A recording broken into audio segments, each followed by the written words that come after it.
नवी मुंबई विमानतळ पूर्णत्वास जात आहे। येत्या एप्रिल 2025 पर्यंत ते कार्यान्वित होणार आहे।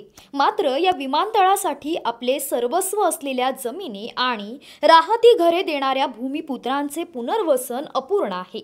या संदर्भात 1 जुलैला पनवेल ते मुंबई मंत्रालय असा पायी लॉंग मार्च काढला होता।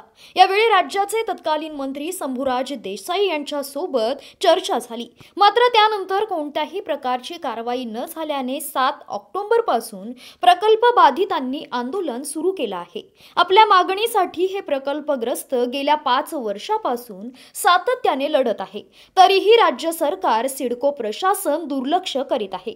त्यांचे पूर्ण आणि कायद्याच्या चौकटीत योग्य पुनर्वसनाच्या मागणीसाठी नवी मुंबई आंतरराष्ट्रीय विमानतळ समिती आणि अखिल भारतीय किसान सभा यांच्या संयुक्त विद्यमाने हे बेमुदत आंदोलन सुरू करण्यात आले आहे।